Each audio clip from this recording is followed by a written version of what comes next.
Assalamualaikum warahmatullahi wabarakatuh. Salam sejahtera bersama saya Zulkifli Razak. Zul Razak dalam sesi pertama saya hari ini, insya-Allah dari jam 2 hingga jam 4 dan satu lagi sesi insya-Allah pada jam 7 hingga 8 nanti untuk analisa pasaran ya. Jadi petang ni kita sambung topik kita kepada struktur pasaran dan hari ini kita cerita fundamental sikit.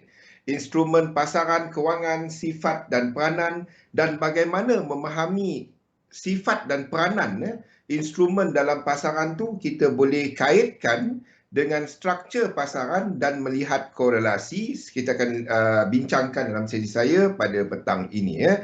Jadi sebelum kita mula, saya baca disclaimer dahulu.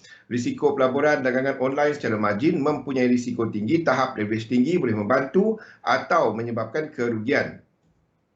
Sila pertimbangkan sama ada berdagang online sesuai untuk anda dengan mengambil kira pengalaman, objektif pelaburan dan kemampuan kewangan. Ada kemungkinan anda berhilang sebahagian atau keseluruhan pelaburan asal, oleh itu jangan gunakan modal daripada wang yang anda tidak sanggup rugi. Anda seharusnya mengetahui risiko berkaitan dagangan online dan mendapatkan pandangan daripada penasihat kewangan bebas kiranya anda mempunyai sebarang kemusykilan ya. Waalaikumsalam Kimi, Rosli dan rakan-rakan yang lain ya. Nama saya Zulkifli Razak, panggil Zul saja, seorang pelabur sepenuh masa dalam dunia dagangan selama lebih daripada 20 tahun. Okey, jadi kita lihat kepada pasaran hari ini. Hari ini untuk sesi Eropah meriah sikit, tetapi sesi US pada malam nanti ya, kita ada Thanksgiving holiday, perayaan sambutan Thanksgiving, orang bercuti, dinner, family dinner, perkumpulan keluarga pada hari ini. Jadi kita jangkakan pada sesi US pada malam nanti agak senyap. Wall Street ditutup, Treasuries market tutup, equities market tutup, Wong, salam petang. Dan pada sesi Asia pagi tadi kita nampak a bit of kelemahan US dollar. Cerita pasal minyak masih lagi menjadi tumpuan ke arah mesyuarat OPEC pada minggu depan, di mana kita ada Arab Saudi yang mengeluarkan kenyataan setakat ini tidak ada sebarang stance. Malahan terdapat kenyataan bahawa kemungkinan untuk US akan melarang ekspor minyak dari US keluar. Itu dilihat sebagai balik kepada cerita dahulu-dahulu. Kalau anda dah ikut pasaran dulu US tak boleh ekspor minyak dia. Dan dibuka balik dan sekarang ni terdapat kenyataan bahawa kemungkinan US akan mula stop ekspor minyak dia sebab dia nak kawal supaya harga minyak lebih rendah, bekalan minyak dalam negara lebih tinggi, menyebabkan harga minyak lebih rendah. Itu yang US cuba buat. Ada kenyataan betul tak betul, setakat ini itu cuma kenyataan oleh expert. Tak ada polisi rasmi lagi. Lain daripada itu, terdapat juga kenyataan bahawa ada kemungkinan untuk OPEC menaikkan pengeluaran. Sebabnya mengurangkan pengeluaran sebabnya tindakan US melepaskan reserve minyak dan meminta negara-negara pengguna utama mengurangkan bekalan minyak, mengeluarkan simpanan minyak dia, itu boleh menyebabkan lebihan dalam pasaran. Interesting di antara pihak US dan juga OPEC the political interplay, geopolitik punya ni interesting kita ada New Zealand punya trade balance data pagi tadi lebih tinggi daripada jangkaan. Australia punya capital expenditure menunjukkan something yang lebih positif. Kita ada untuk petang ni untuk KDNK untuk untuk Germany dijangka sama seperti inilah laporan yang kedua dia.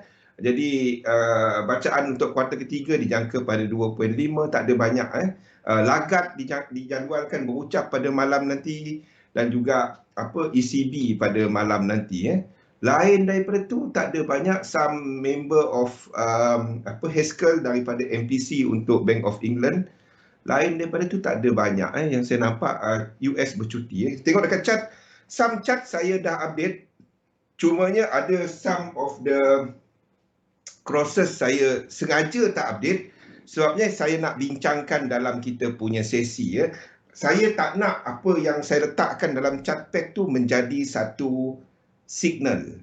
Saya nak itu bertujuan untuk pendidikan. Kalau signal, saya tak buat webinar. Saya buat satu copy trade ataupun saya buat satu channel untuk signal. Jadi kita tak ada live macam ni ya. Jadi itu bukan niat saya. Niat saya adalah untuk saya berkongsi dan anda boleh menjadikan chart pack berkenaan sebagai satu rujukan. Itu tujuan saya. Okey, jadi kita lihat kepada US 500. Kita nampak untuk indeks-indeks melakukan lonjakan setakat ini pergerakan ini masih lagi dalam bentuk korektif. Ini boleh habis dan kita ada ke atas lagi. Kalau dia ke atas lagi, saya akan letakkan the whole thing kat sini sebagai satu apa? Sebagai satu benda ni. Saya akan letakkan ini sebagai macam ni. 1, 2, 3, 4 dan 5. Sebagai satu ending diagonal. Kalau dia break out atas ini.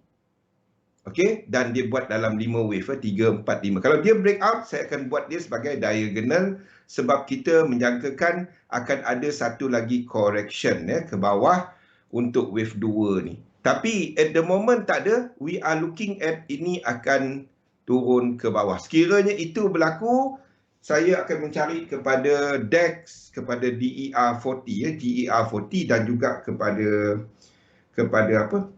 US 30 So setakat ini tak ada yang break high kat sini untuk indeks. Kita nampak untuk US 30 pergerakan yang serupa, jauh lagi dia punya level tu. So ini dijangka akan tengah buat A, B dan C sebelum dia buat penurunan ke bawah lagi So nothing much at the moment dalam market. Saya nak tunggu dia buat debt correction. Itu membolehkan kita untuk trade B2 dekat sini. Okay. Jadi tunggu untuk B ni settle. Kita tahu B ni settle apabila price break A. Pada waktu dia break A tu, barulah anda tarik Fibonacci. Okey, masa dia break A tu nanti Jadi B tu kat mana habis, then baru kita tarik Fibonacci Setakat ini tak dapat nak letakkan limit order. So itu kita kat mana sekarang ni? We are waiting untuk this correction berlaku dalam 3 wave untuk kita cari peluang entry untuk US 30. US 100 ini tak dapat nak entry sebab pergerakan dia sama seperti US 500 Dow Jones, di mana pergerakan sejak March tu dah matured, dah sampai 100%.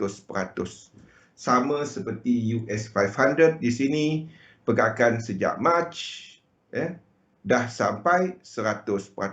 Manakala untuk US 30 ataupun Dow Jones, pergerakan sejak March tu tak sampai lagi. Jadi this pullback, breakout 5, kita masih ada incomplete. Kita cari peluang untuk nak long. Kita masih ada tanggapan bahawa untuk indeks masih ke atas because kita ada US 30, kita ada DAX yang sama, pergerakan dia semua sama. Wong, by now, if you saya tahu Wong, Rosdi, Kimi semua anda dah tengok benda-benda ni kan. The concept of one market. Dan ada masanya kita akan ada second degree, maksudnya pergerakan dia berlawan, tetapi lekuk-lekuk dia akan sama. Perasan tak? Lekuk-lekuk dia akan sama. Jumlah lekuk dia. But you could have different timing because of momentum. Yang membezakan dia momentum. Itu yang tak ada pada tahun 1930 punya Elliott Wave. Faham tak Kimi? 1930 punya Elliott Wave. Yes, kita ada wave 3 dengan momentum.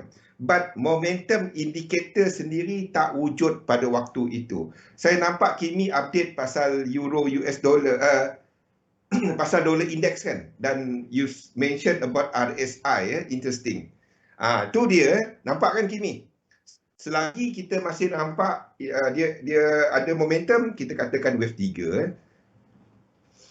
Boleh nampak kan? Dan bila masukkan benda tu jelas kita nak lukis kat mana. Wong, boleh kan? Even you apply in whatever market, local, sektor, kepada whatever. It's one market.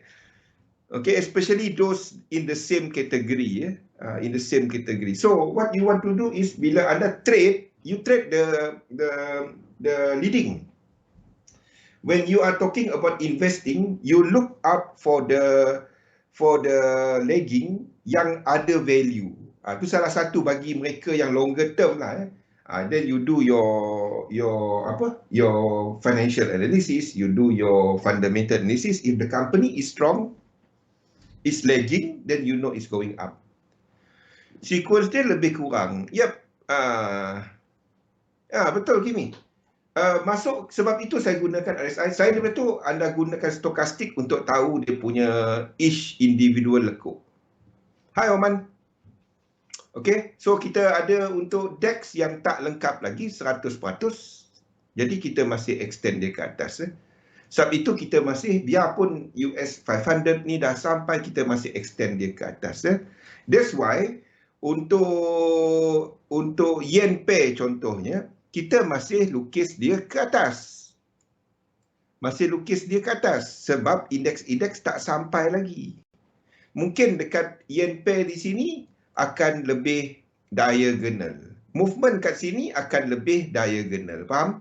1, 2, 3, 4, 5 macam tu. Sini tak dapat nak buat extension. Tak dapat. Kalau sini extend, apa jadi kepada Oman? Kalau dekat yen pair, extend ke atas, apa jadi kepada indeks? Kalau sini tiba-tiba extend. Dan RSI dia break high. Ini wave 3. 3 ni pindah. Kan? 3 ni kat sini. Ni 4. Kan? Dan kita ada naik kan. Kalau ini berlaku, apa jadi kepada indeks? Indeks akan melayang. Indeks akan ke mana? Ke bulan dia. Indeks kat sini, ini akan jadi wave 3. Kita akan extend dia lagi. Ini nampak, kalau ada perasan, RSI untuk daily ni, kita berada dalam high tau. Ini mungkin wave 3 tau. Ataupun kita tak habis lagi. But saya tak dapat tandakan itu. Kalau saya tandakan ini sebagai 4, then kita akan ada yang amat bullish. Tapi tak dapat tolak apa pun, anda tak short index. Itu yang penting. Sebab itu pesanan saya dari sini. Dari pergerakan di sini, apabila ini mencecah 100%, saya tiap-tiap hari cari untuk long index. Rosdi ada. Waktu kat sini kan Rosdi. Market tengah jatuh. Orang semua tulis dunia nak kiamat dah kan. Saya long. Beratus mesej saya terima. Tak ada. Kita akan ada government masuk, kita akan ada bank pusat cuba untuk bantu ekonomi. Itu tak ada. Jadi don't panic by all those small correction. Sebabnya kita tahu apa pun kerajaan, kalau dia tak bantu ekonomi tak bagus, politik tak bagus. Kerajaan nak ke? Itu nombor 1. Nombor 2, bank pusat memang kerja dia. Itu dia kan, untuk stablekan ekonomi, indikator berada dalam keadaan yang optimum. Itu kerja dia kan. Jadi benda-benda macam ni lah, don't go and terlalu negatif. Sebabnya you know that all these agencies, all this machinery dalam market cuba untuk membantu market, but there will be profit taking, there will be up and down cycle dalam ekonomi, but the big direction is up. So kita masih ada pergerakan ni, kita tengok. I don't deny it, kalau dia break high ke atas, ini adalah diagonal, dan kita habiskan 3 tadi. Kita habiskan macam ni. Ini adalah diagonal. Somehow lah kita boleh buat dia. Banyak cara nak buat dia. Okey, lain daripada tu yen pair yang lain, indeks yang lain tak ada. Ini adalah JP225. JP225 ni kalau nak lukis dia, ini dia punya ni Ini 1, ini 2 dan kita ada 1, 2, 1, 2. Kita ada tiga ni 1, 2, 1, 2, 1, 2 dan kita jangkakan kejatuhan kat situ. Bila ini mature. Ini dah sampai tau, dekat-dekat sikit dah. Sama juga macam anda tengok US 500 tadi. Dekat-dekat nak sampai. Dah sampai rasanya. Sekejap Dah masuk area dia rasanya.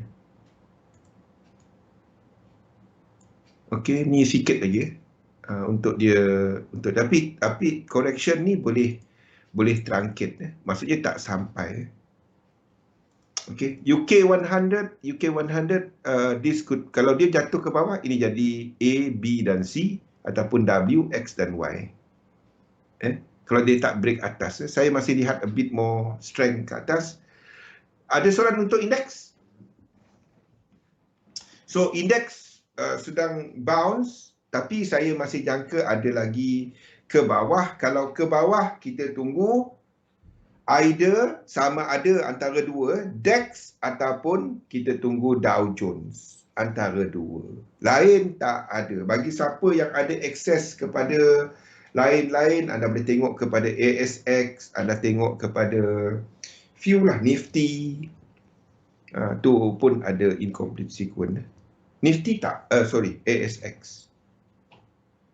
Okey, kalau tak ada soalan untuk indeks, kita pindah kepada yen pair. Okey, yen pair untuk yang ini, this could be your macam ni. Kalau kita ikut US dollar, kita mungkin ini adalah wave 3. Faham? Ini 1, ini 2, ini 3, ini 4, ini 5 untuk habiskan 5 ini dan 3 di sini. Tapi tak kisah anda lukis macam tu ke, anda lukis macam saya lukis sekarang ke, sini akan ada 5 wave. Tak kisah. Untuk habiskan ini. Masih ada room ke atas. Apa pun sekurang-kurangnya sini ada 5 wave. Jadi itu adalah untuk UJ dan kita ada UJ yang dalam kawasan resisten dia. UJ jangan trade. Arah dia ke atas. Masih ke atas. Okey, tapi daripada sudut set up, itu part disiplin kita. Dah tahu dia kena ke atas, kenapa tak trade? Itu bezanya seorang yang disiplin kepada ikut sistem dengan seorang tarik judi. Saya guna bahasa kasar sikit. Faham? Yang berjudi ini, dia nampak untung je. Dan seorang yang trade, dia nampak risiko. Itu beza dia. Risiko dia, kita tak ikut sistem kita. Di mana sistem kita cuma trade apabila kita ada 3 incomplete sequence. Itu kena guna bahasa kasar sikit.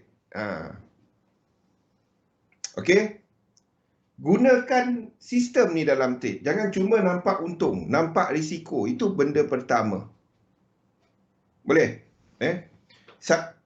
Belum jatuh. Ini belum jatuh, masih ke atas. But saya tak trade dia sebab rule pertama saya adalah cuma trade apabila ada incomplete sequence. Sekarang ni kita dah complete. Saya tak trade dia. Sama seperti US 500. Sama seperti Nasdaq. Faham? Disiplin yang macam ni lah yang boleh mengubah anda. Bukan cuma nampak setiap lekuk aku nak trade semua tempat. Bagi kasar sikit. Bukan apa. Saya duk tanya yang ikut webinar. Saya harap anda ada kat sini. disiplin pertama dalam sistem 3711, dia ikut 3711 adalah cuma trade benda yang ada incomplete sequence. Kalau anda tak nak pakai 3711, anda pakai sistem anda, pakai. Tapi jangan tanya saya mengenai 3711. Itu je. Jadi dalam sistem 3711, ini naik tapi kita tak buy dia disebabkan ini dah complete. Itu langkah pertama. So, memang ke atas. Ini adalah 5 wave lagi. Cumanya, kita tak trade dia, biarpun kita ada breakout 5 ni, sebab dia adalah dalam equal leg. Itu pertama, rule pertama tak langgar. Rule pertama tak langgar. Jadi kalau anda dan daripada equal leg macam ni lah, kita come up dengan market dynamic. Bila dia ada lagi ke atas, seperti apa yang kita nampak dekat US 500, dekat US 30 dan DAX kat sini. Selagi itu, kita katakan kita masih lihat US dollar dynamic positif. Kenapa? Kita sedang habiskan wave 5. Okey? Dan kita katakan bahawa US dollar masih lagi ada strength. Itu part of market dynamic. Anda tak akan dapat buat market dynamic tanpa menggunakan structure. Jadi, structure yang di situ adalah kepada sequence dan kepada incomplete serta momentum level zone. Jadi, jangan panggil sistem itu adalah market dynamic kalau dia tak masukkan dua benda ni. Boleh? Jangan panggil dia sebagai market dynamic. Panggil dia benda lain. Sebab saya tak nak nanti orang kata, oh market dynamic Zul kan. Jadi dia nanti orang kata, itu Zul. Tak. Jangan letakkan dia nama sebagai market dynamic. Letak nama lain. Letak nama whatever. Anda boleh gunakan teknik anda, tapi kalau anda tak apply dua tu, jangan panggil dia market dynamic. Sebab market dynamic tu saya tahu orang refer kepada saya. Jadi bagi yang dah faham tengok, dia jadi confused. Jadi jangan campur adukkan. Sebab benda ni saya kaji lama. Bukannya kaji 3 bulan dan terus kongsi kepada orang. Tak. Dan diguna pakai bertahun, termasuk ambil company. Termasuk ambil company untuk come up dengan dia punya algo lah. So kita dah kaji dia bertahun-tahun. Jadi kalau anda nak tukar boleh, tapi pastikan anda kaji dia dulu. Dan jangan baru kaji setahun terus ditukar dan buat dan label kan. Jangan. Kalau nak jangan letakkan nama market dynamic. Sebab bukan apa, yang saya punya partner dia tegur, ada orang kat lain yang mengajar juga tapi lain. Dan masalahnya menggunakan market dynamic tu. So fikirkan apa saya sebut. Jadi nama kita lah terpalit kan. Okey. So DAX kita masih ada, inilah benda-benda dia. Sebab itu kita masih lukis ke atas dan kita katakan masih ada dollar dynamic. Disebabkan ini tak complete lagi. Sebab itu pergerakan untuk UJ ni masih valid ke atas. Itu dia, masih valid ke atas. Euro JPY masih ke bawah. Nampak tak kita dalam dynamic apa dalam US dollar? Kimi, dalam US dollar kita tengah tengok dynamic apa? UJ ke atas, yen pair lain ke bawah.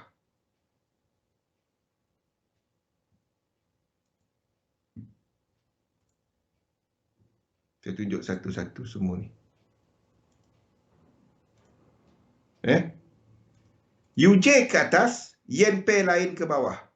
Kita dalam dynamic apa? Di mana pada sekarang ni US dollar masih ke bawah.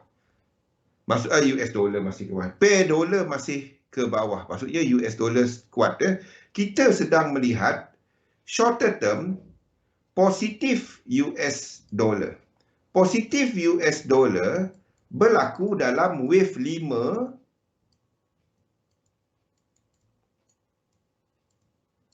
wave 1 ataupun wave 5. Sekarang ni kita ada wave 5 of 1 untuk indices. Apa jenis positif US dollar kat situ? Indices. Yes, tapi US dollar punya dynamic, dia ada few things. Antaranya adalah kepada sideway dynamic. Antaranya adalah kepada sekarang ni kita ada inverse dynamic. Kita ada positif US dollar yang berlaku dalam inverse dynamic. Inverse dynamic adalah, ini untuk shorter term. Inverse dynamic adalah, kalau kita ada positif US dollar, UJ ke atas, yen pair yang lain ke bawah. Jadi kalau anda nak trade shorter term, anda trade yen dollar pair. This is the best time untuk anda trade dollar pair. Mana kita punya ni? Kalau anda shorter term, shorter term.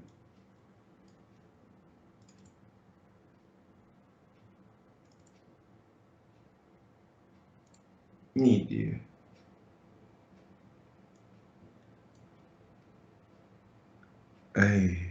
Okay. Inverse dynamic. Mana dia? Kenapa dia lari kat sana? Korelasi pasaran, sekejap. Ni adalah ni inverse dynamic, dynamic songsang. US dollar JPY bergerak inverse. Songsang tu inverse lah, dengan pasangan yen, pergerakan serupa dengan dinamik tetap, fixed dynamic, di mana indeks ke atas, dan dynamic dollar index DXY. Masa terbaik berdagang pasangan dolar dalam US dollar positif. Inilah masa terbaik untuk anda trade shorter term. Kita sedang melihat shorter term. Inverse dynamic juga berlaku sejak daripada March. Kalau kita tengok dekat daily, mana ni? Dekat daily, ingat masa-masa ni. Ini contoh-contoh inverse dynamic. Daripada bulan 3 sehinggalah bulan 1 kan. Anda tengok UJ ke bawah. Kalau anda tengok GJ bulan 3, mana mata saya ni tak nampak. Okey. Bulan 3 sampailah bulan 3 sampailah bulan 1. Mana bulan 1 kita? Bulan 1. Ini ke atas. Bulan 1 lah. Mana bulan 1? Okey. Sampai sini ini ke atas. Anda tengok dollar pair. Euro US dollar. Euro US dollar akan naik masa tu.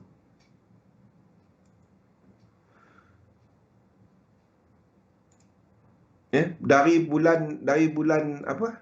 Bulan 3 sampailah bulan 1. Itu inverse dynamic. Kita sedang melihat skala kecil, 5 minit, 15 minit punya time frame yang sedang berlaku sekarang. Di mana UJ dalam carta 5 minit sedang menaik. Manakala struktur dia naik, manakala untuk GJ 5 minit punya chart tengah jatuh. Tengah, kita zoom out sikit lah. Dalam skala ni, dalam struktur dia tengah membuat pembetulan ke bawah. Kecil sangat. Saya nak tengok chart pun susah. dalam pergerakan ke bawah. Itu akan habis kalau ini break ke atas ini. Jadi kalau dia break ke atas ni tak ada apa-apa. Ini cuma B. Kalau dia break ke atas ni tak ada apa. Ini cuma A, B, C. 1, 2, lepas tu A, B dan C. W, X, Y ataupun 1, 2, 3, 4 ataupun 3, 3, 5. Apa pun anda tak trade di sini. Waktu ni anda tak trade. Itu connector. Jangan trade connector. Saya tak faham ramai orang cuba buat benda pelik-pelik yang kita dah kongsikan. Sebab itu saya berat sikit anda nampak saya nak update chart tu. Sebab orang trade setiap lekuk tu. Lepas tu tanya saya, kenapa dia tak macam tu? Dah memang konektor tengah berlaku.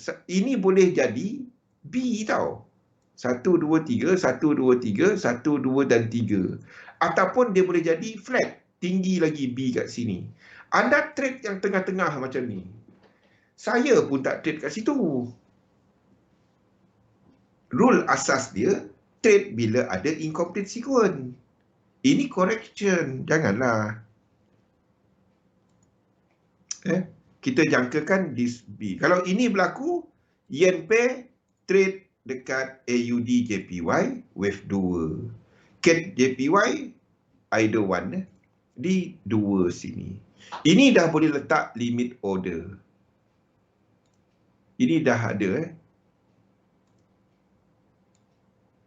Okey, ni dah boleh letak. Sama juga dengan AUD. Pilih salah satu. Kalau dia break X kat sini, then anda kena tunggu konektor yang besar. Maksudnya macam ni. Sekiranya dia break, pergerakan sekarang ni break X kat sini. Jadi ini konektor dia. Tarik Fibo di situ. Tunggu bawah situ. Jangan trade setiap lekuk. Dia higher probability cuma bila ini. Di sini. Bukan di kawasan sini. Saya pun tak tahu. Ini tengah develop. Kita boleh jadi bentuk flat. Dia boleh jadi bentuk apa-apa pun. Don't trade setiap lekuk. Okey, itu AUD JPY dan CAD JPY. Dua untuk yen pair, AUD JPY dan CAD JPY untuk kita tunggu swing. Bagi mereka yang untuk intraday, anda boleh cari peluang untuk US dollar pair. Tapi bukan pada sekarang. Bukan pada sekarang. Semalam kita dah sebut, kalau anda masuk semalam, ingat tak apa yang saya kata semalam? Kalau anda masuk semalam, stop loss anda dekat sini, kan? TP anda dekat sini, ini satu-satu. Mana pergi risk rewardnya? Sebab ini dah cukup 5 wave. 1, 2, 3, 4. Dekat sini dah cukup dah 5 wave. Kalau anda enter tempat semalam, ingat tak semalam saya sebut apa, Rosli? Movement dia dah cukup 5 wave. Kita bila-bila dia jadi wave 4 ni, kan? Janganlah masuk. Anda fikirlah kat mana stop loss. Jangan fikir untungnya. Kalau ikut stop loss, saya tak letak stop loss sini pun. Saya letak stop loss tinggi sikit. Kalau pakai support resistance. Mana stop loss sini? Sini, itu bukannya apa? Kalau ikut stop loss dia, ni stop loss dia. Ini terlalu pendek untuk kita jadikan stop loss. The idea of stop loss adalah ada order yang cukup bila price naik. Ada order yang cukup untuk tahan dia dan seller menguasai balik pasaran. Itu idea of stop loss. Kalau kita ambil tempoh, time, ini baru berapa lama order di sini diambil. Baru berapa jam. Kan? Anda enter di sini. Ni anda fikirkan cerita liquidity pasaran, cerita logik je. Anda letak stop loss sini. Logik ke stop loss itu? Fikir logik ke? Benda logik. Jangan cuma main letak line je dalam chart. Fikir benda logik. Anda entry dekat sini, stop loss atas ni. Oh, dekat katanya. Kan? Stop loss terkini, turning point market. Anda fikirkan maksud yang anda letak dekat chart tu. Maksud kat situ, order dekat sini baru saja berapa jam lepas diambil. Ramai lagi tak seller kawasan ni? Kalau price naik balik, ramai lagi tak seller. Yes, dia jatuh, tak kisah. Tapi fikir benda logik. Benda logik dia, tak banyak dah seller. Kalau price naik, tak banyak seller tunggu situ. Price tu baru. Baru je jadi. Jadi ada fikir kan? Jadi kalau ikut idea stop loss, sini stop loss dia. Bukan sini. Sini price baru diambil. Banyak lagi ke order? Tak banyak. Itu last order dia. Kalau price naik kat sini, dia akan ada zone kat sini. Itu zone dia. Zone seller. Saya boleh sembang cerita-cerita ni. Tetapi, apa pun, anda fikir pasal risk reward dalam entry anda. Fikirkan. Ramai suka letak yang macam ni. Allah. Tengok pun, Alhamdulillah kan. Fikirkan bahawa daripada sudut logiknya, order baru saja diambil. Sebab itu saya tak letakkan stop, tak entry kawasan yang macam ni. Tak. Sebab itu kalau nak masuk, saya guna mid-air. Kalau nak masuk. Sebab itu saya gunakan Fibo 1618. Sebab order dekat sini baru saja diambil. Anda enter kat sini CRS kononnya. Lepas tu bounce balik. Anda rasa cukup ke seller untuk menahan? Kalau kita fikir benda logik. Fikir logik je. Jangan cuma tengok chart. Fikir benda logik. Okay. So, movement ini dah cukup 5 wave. Kalau anda masih juga nak enter, saya tak akan enter di sini. Kalau nak enter, you will have more, anda ada incomplete sequence yang ini.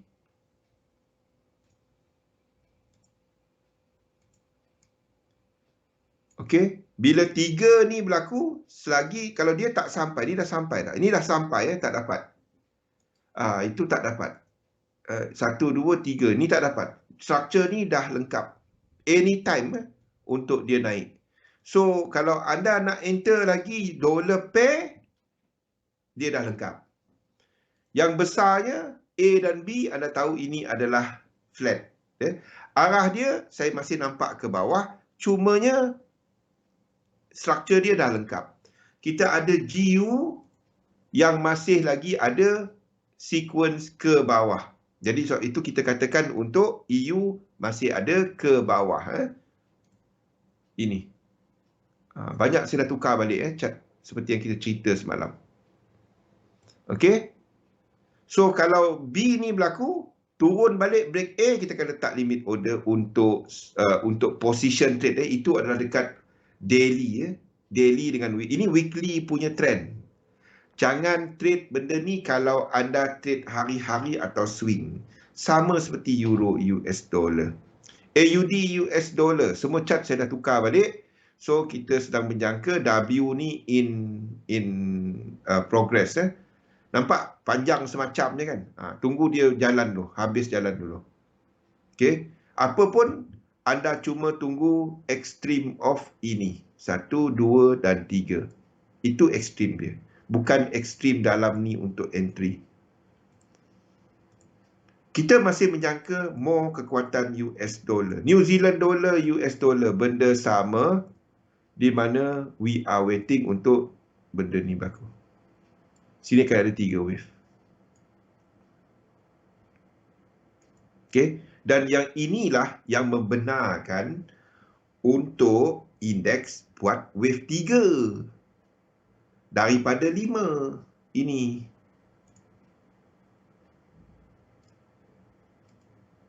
Wave 3 daripada 5. Kita sedang nampak extension 1 sekarang ni. New Zealand dollar. Jadi bila B ni berlaku, itu membenarkan indeks buat wave 3. Jadi sekarang ni ke bawah, indeks sedang buat wave 2. Tunggu untuk dia lengkap, untuk kita long balik. USD CAD semua saya dah tukar. Chart ni semua dah update. WXY. So, kalau tengok daripada sudut structure, USD CAD untuk swing, untuk position trade, GBP US dollar dan juga USD CAD. This one. So, ini ke atas lagi. Ini masih ke atas lagi. Itu untuk mereka yang position trade, bukan untuk hari-hari. Jadi, itu bermakna untuk gold, apa jadi? Gold seperti yang kita ceritakan dalam Follow the Bull Show malam tadi, struktur semasa adalah dari sini. Ini adalah struktur semasa punya lonjakan. Kita ada correction 3 wave dan ini definitely adalah 5. Okey.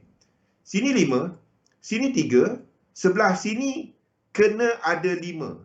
Kalau dia cuma 3, sini adalah 1, 2, 3, 1, 2, 3, 1, 2, 3. Faham tak?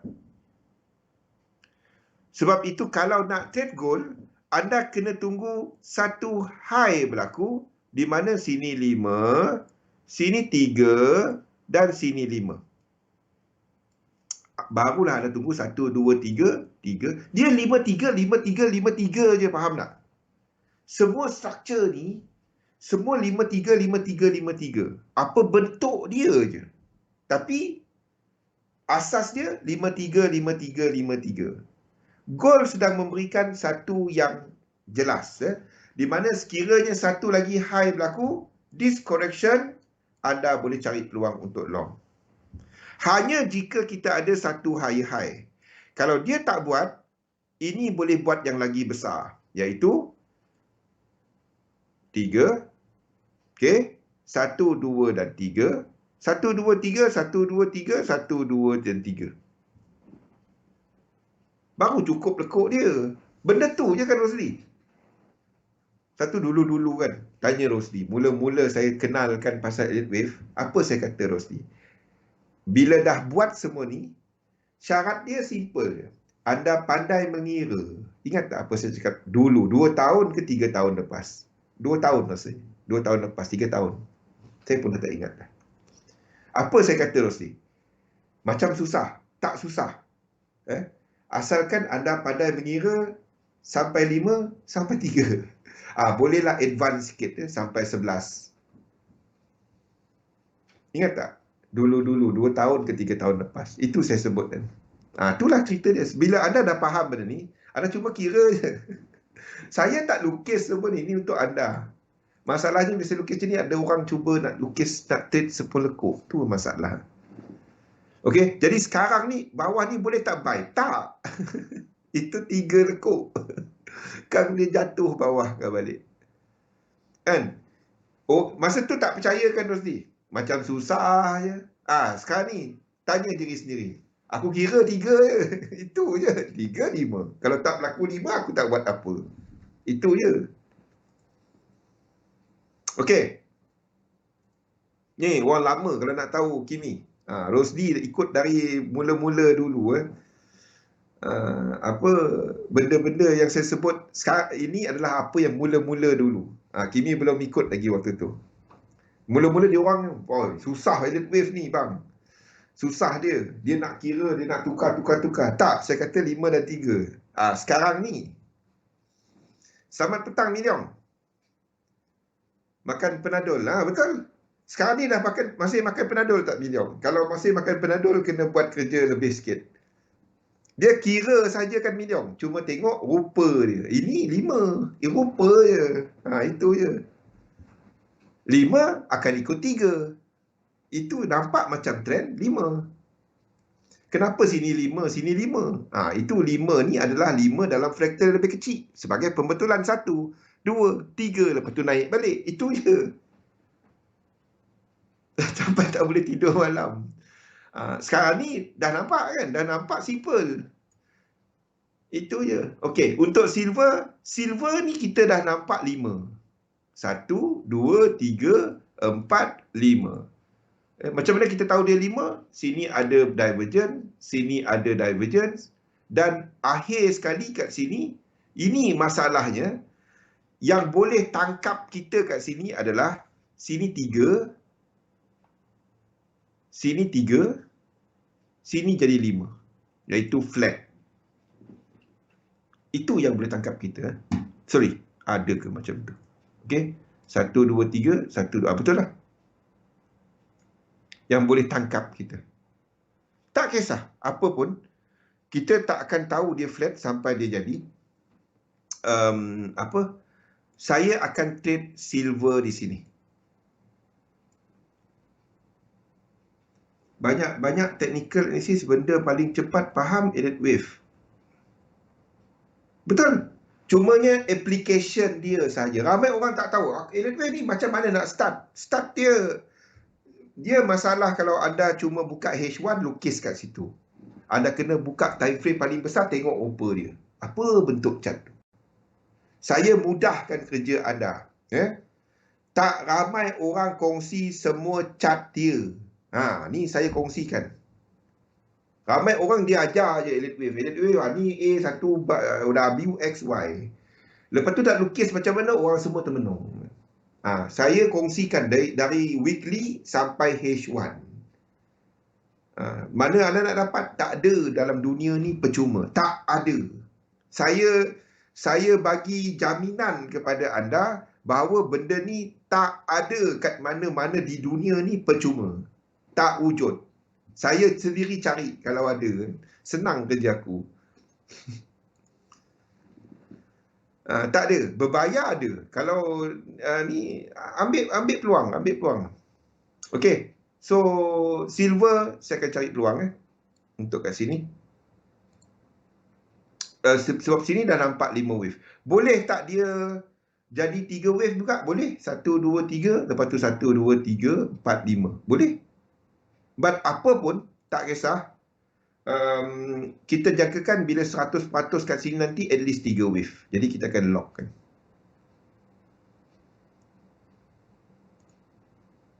Okey. Itu adalah untuk silver. Minyak disebabkan oleh pergerakan dekat USD CAD, disebabkan oleh pergerakan dekat indeks. Saya masih melihat minyak buat satu lagi ke atas dan turun ke bawah. Ini wave 5. Ini wave 2 dalam indeks. Wave 2. Samalah. Anda tahulah wave 2 biru yang saya maksudkan. Jadi ini saya akan trade. Kita mungkin ada wave 3 di sini. Tak kisah. Apa pun 3 wave nanti kita akan lock. I would rather trade untuk company minyak rather than minyak. Okey, HG copper menunjukkan kelemahan US dollar untuk shorter term. Movement semasa nampaknya dalam apa? Dalam flat. So kita nak tengok di sini. Ini tengah buat wave 3. Kita tengah tunggu untuk 3. Ini masih ke atas. 1, 2, 3, 4 dan 5. Sebelum dia jatuh. Itu copper. Kalau dia terus break, itu kelemahan US dollar. Dan US dollar dah habis kalau itu break. Okey, kita break sekejap. Masih ada lagi masa. Okey. Untuk semua crosses, saya tak update lagi. Hari ni saya nak bagi homework. Boleh tak? Boleh tak saya bagi homework? Euro AUD, Euro GBP, GBP AUD, GBP NZD. Ini semua tak update. Okey. Apa fraktal semasa? Okey, saya nak lukisan ni dalam H1 dan H4 sahaja. Untuk sini saja. Ini okey. Ini sampai sini okey. Ini ada dalam chart pack. Cumanya saya nak tengok lukisan sini. Berpandukan apa yang kita ceritakan awal-awal tadi. Dah siap? Cepat sangat. Okey, berpandukan chart pack semua. Apa fraktal di kawasan sini? Okey. Kita akan bincangkan pada malam nanti. Ini saya tak updatekan. Euro GBP. Apa kecil-kecil dia dalam H1 dan H4? Dalam ni. GBP AUD. Apa fraktal semasa kat sini? Apa fraktal semasa dia? Dari sini okeylah. Dari sini jangan tukar. Dari sini jangan tukar. But perbezaan semua ni anda kena tukar. Soalan saya, adakah resisten ni akan hold ke tak? GBP AUD. Satu lagi adalah GBP NZD. Ni dah break. Saya tak update dia. Saya nak anda fikirkan dari sini. Dari sini tak ada masalah. Dari sini tak ada masalah. Cumanya dalam ni saja. Okey, apa dia punya fractals? Apa lukisan dia? Okey? Dan anda sedang expect kekuatan US dollar. So, apa fractal ini? Malam nanti hantar kepada saya, hantar kepada dalam grup, bincangkan. Saya nak tengok at least 5 orang hantar. Kalau tak ada, saya senyap. Anda tanyalah apa dalam tu. Saya nak 5 orang hantar. Dan kita akan bincangkan. Boleh? Lukisan dari sini je. Lukisan sini sampai sini dah ada. Saya dah lukiskan untuk anda. Saya nak anda lukis sini je. Untuk H1 dan H4, EA, EG, GA, GN. 8 cat. 8 cat. Boleh? Malam nanti sebelum jam 11 malam nanti. Boleh? 8 orang 8 orang. 5 orang 5 orang. Kalau tak cukup 5, saya senyap. Sampai Isnin saya senyap. Saya nak orang buat. Ini mana ada orang anda bagi homework, bagi ni untuk anda, bukan untuk saya, kan? Itu kerja percuma saya buat kan. Kalau ikut tak boleh kan SM. Saya kena eksklusif kat SM. Memang eksklusif kat SM. Kita kat situ adalah apa lanjutan kita buat kat sini. Buat itu untuk anda, bukan untuk saya. Malahan ambil masa saya pun. Baik aku main COC kan. Attack dapat 6 star. 3-3. 2. Power dah sekarang ni. Okey. Kita break sekejap. Kita sambung balik selepas ni. Buat buat. Hantar dia dekat Discord. Assalamualaikum warahmatullahi wabarakatuh.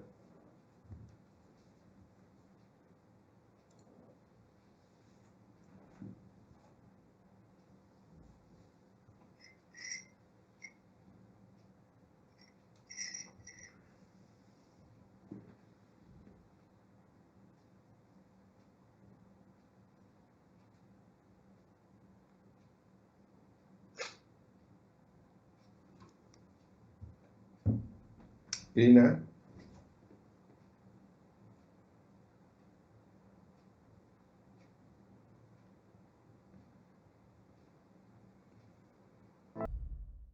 Okay, Assalamualaikum warahmatullahi wabarakatuh. Salam sejahtera.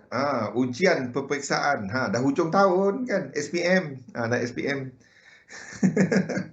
Okey, jadi sebentar tadi kita ada data untuk GDP Germany yang keluar lebih rendah. Tapi ini adalah bacaan kedua. Jadi tak ada banyak impact dia dalam pasaran. Jangkaan 1.8 untuk kuartal ketiga, second reading dia keluar 1.7. Tapi tak banyak impact dia sebab memang dijangkakan there will be a bit slow down dengan peningkatan kes COVID-19. Kuartal keempat akan lebih slow down. Okey, jadi view kita untuk pasaran tak ada perubahan, di mana kita sedang melihat kekuatan US dollar dan pada masa yang sama kita sedang melihat yen pair tengah retrace. Interesting, kita ada UJ yang naik. So sekarang ni kekuatan US dollar diikuti oleh kenaikan UJ, kelemahan yen pair. Itulah inverse dynamic. Okey. Dan apa yang kita nampak adalah kepada retracement dekat indeks, di mana sekarang ni ada bounce untuk second leg dia tengah berlaku macam ni. Okey. Kalau indeks naik, breakout ke atas, adakah ini menukar? Tak ada apa-apa. Ini sebahagian daripada akan jatuh balik. Itu je.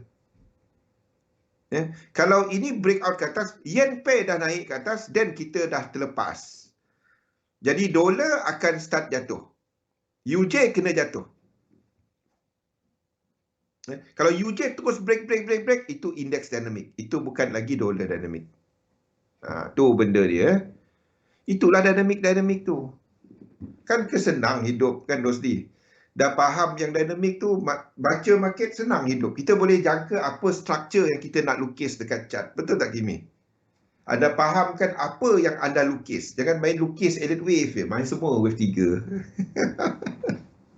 Seronok tengok kan. Saya antara yang saya seronok tengok kan. Orang semua lukis. Semua dia nak lukis sebagai motif. Benda yang tak motif, dia lukis motif. Ya, tak dapat. Wave 3 dia bersilang-silang. Wave 3 juga. Tak dapat. Wave 3 kena ada separation. Wave 3, wave 4 dan 1 kena ada separation. Dia tak dapat semua tempat wave 3. Seronok tengok, seronok. Tapi itulah. Itu benda asas yang ramai sangat langgar. Tapi seronok. Seronok lah. Meriah. Okey, kejap.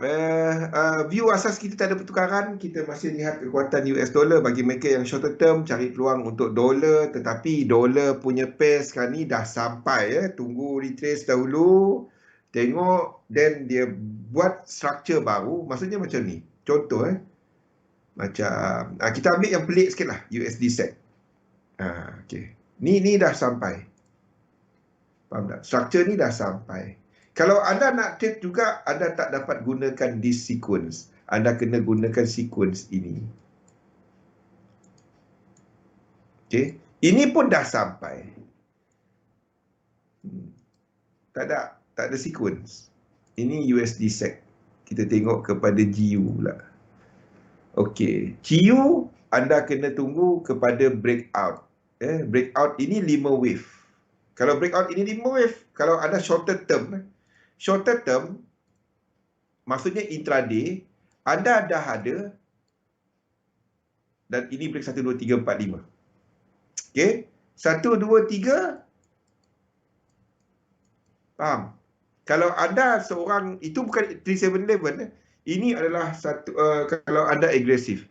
Kalau anda tak agresif, 1, 2, 3, 4, 5, 1, 2, 3, 1, 2, 3, 4, 5, breakout lagi.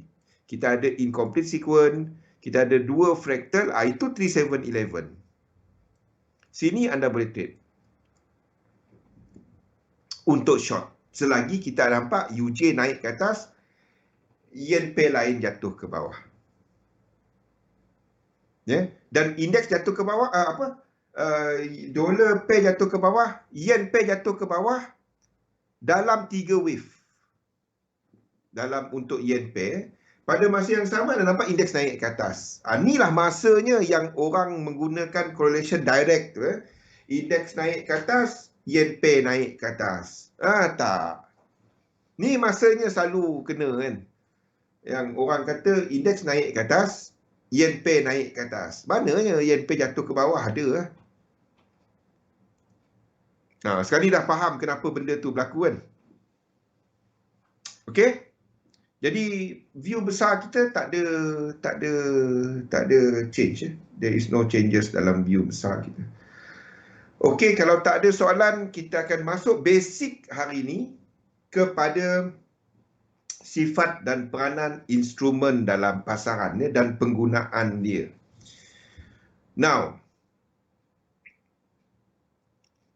fahamkan apa itu pasaran kewangan. Benda simple. Pasaran kewangan adalah satu pasaran di mana kita melihat kepada adalah satu saluran di mana kita ada flow of loanable funds daripada supplier who has excess of assets.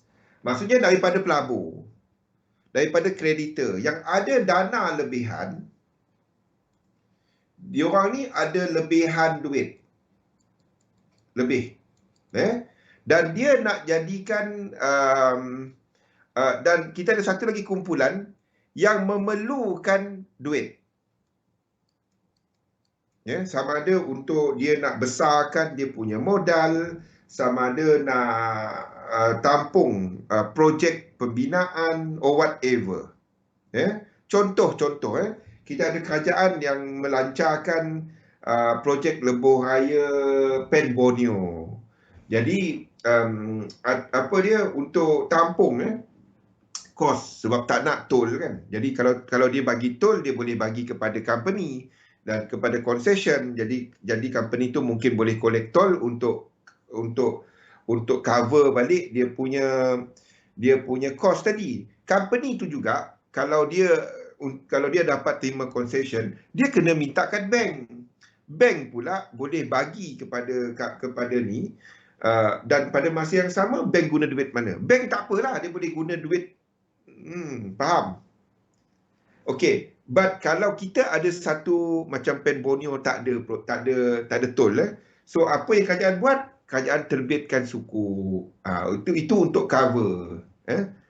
Itu adalah untuk cover kepada projek tu. Samalah juga dalam kes ni, ni adalah mereka yang ada nak expandkan bisnes, perlukan modal dan lain-lain.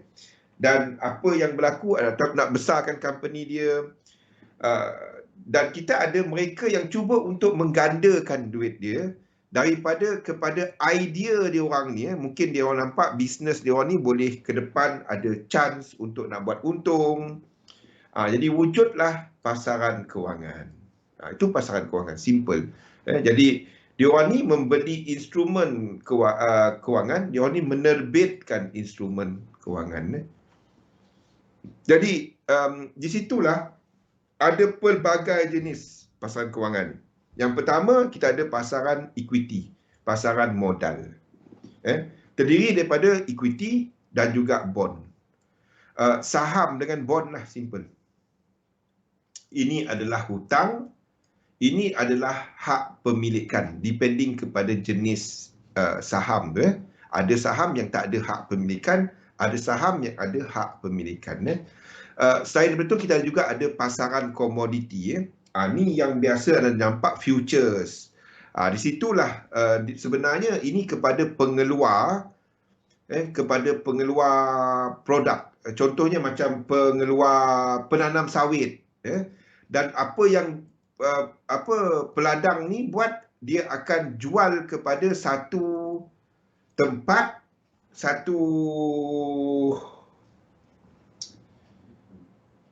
untuk collection lah. Dan tempat collection ni akan inform satu clearing house, satu tempat, satu gudang, satu bursa. Di mana yang clearing house ni tugas dia adalah untuk matching.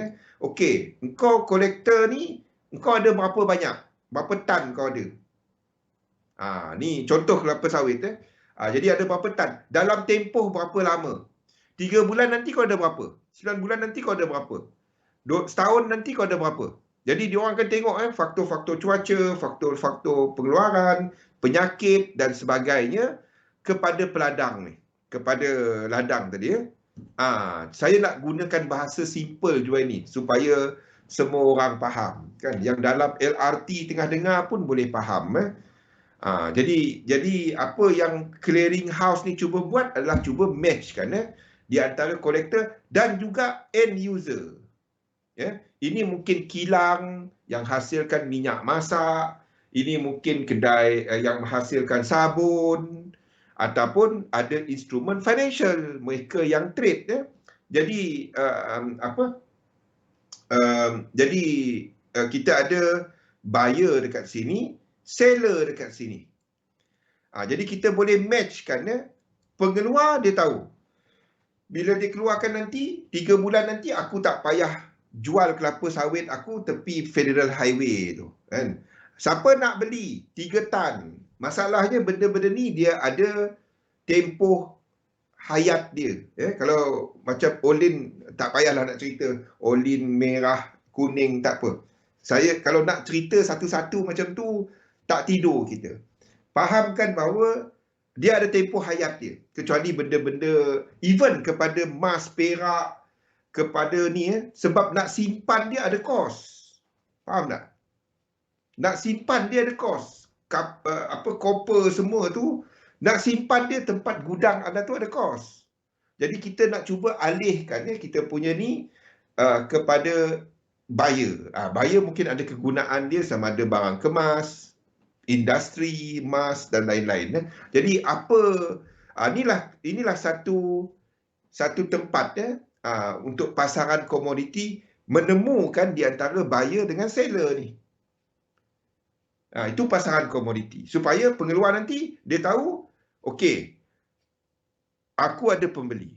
Buyer pula dia tahu stok aku untuk hasilkan sebiji bateri kereta ni, aku ada barang-barang yang aku perlukan dalam masa 3 bulan, 6 bulan. Bayangkan anda ada kilang, tapi besok kan anda tak tahu cukup ke tak barang untuk stok anda untuk hasilkan produk anda. Tak dapat kilang, pekerja datang kena bayar gaji kan. Jadi anda kena ke depan 3 bulan, 6 bulan, 9 bulan punya stok. Tahun depan kita ada produk baru. Okey, R&D department keluar dengan produk baru kan. Kena pakai benda macam ni. Kita kena source out. Itu kerja purchasing manager. Itulah pasaran kita.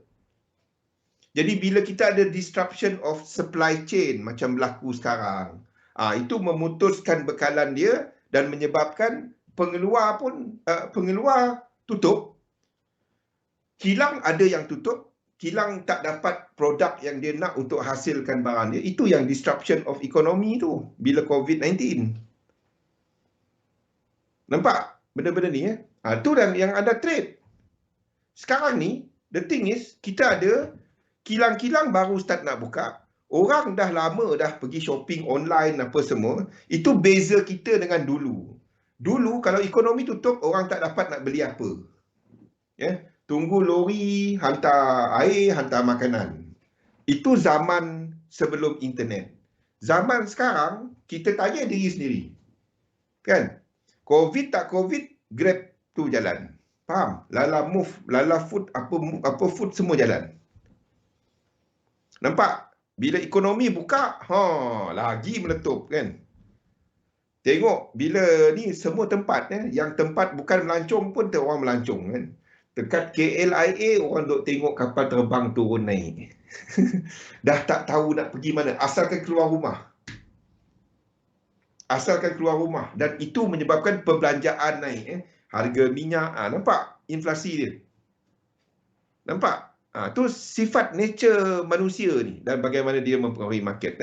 Okey, derivatif adalah untuk benda yang derive. Jadi kalau kita cerita pasal futures untuk komoditi tadi, itu satu jenis derivatif. Kita ada untuk option. Kita ada forward contract. Tak payahlah saya nak jelas satu-satu. ETF.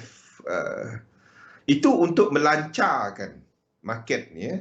CFDs dan sebagainya. Kita ada pasaran mata wang.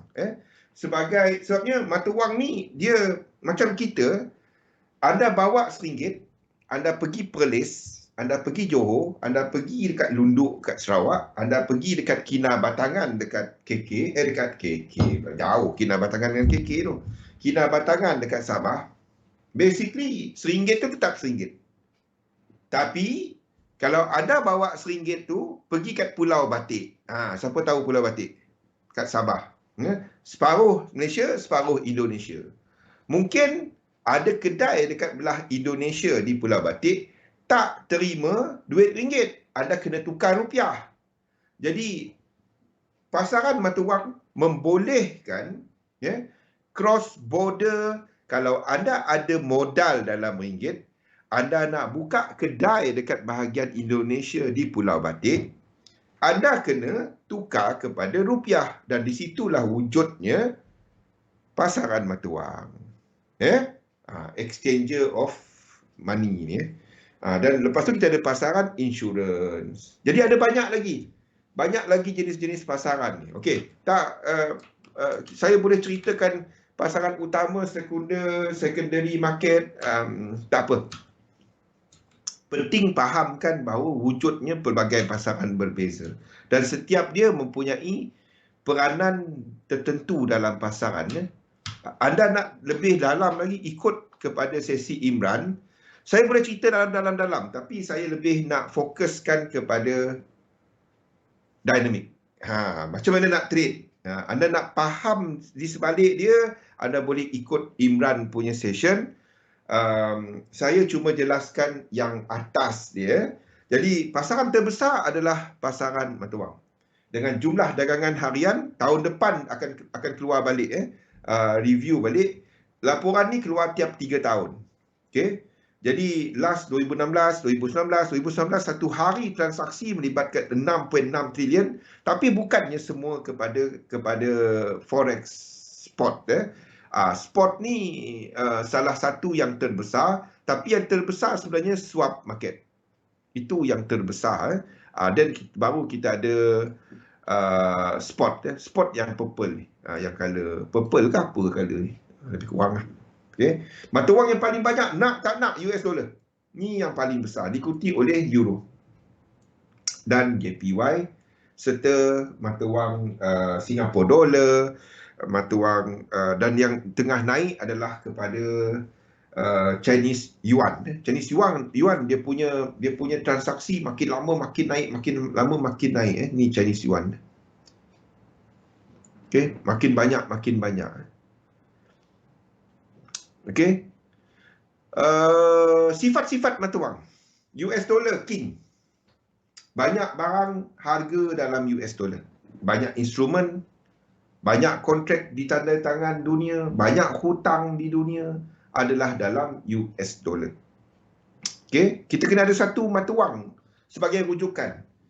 Anda pergi ke Zimbabwe. Mata wang Zimbabwe apa jual ini? Rosdi, Kimi. Kalau anda nak pergi Zimbabwe, nombor satu, saya pun tak tahu mata wang dia mata wang apa. Kan?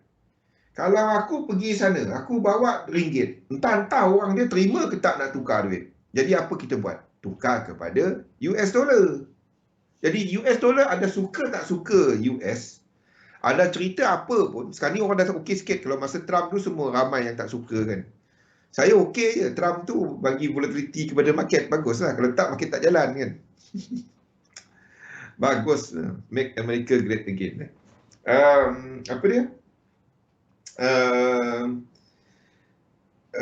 Nak tak nak, US dollar tetap merupakan mata wang utama dunia. Nak tak nak, anda suka ke, ada cerita apa ke, kaum ke, agama ke, nak tak nak pada waktu ini, ada cerita lah Bitcoin lah, apalah kan.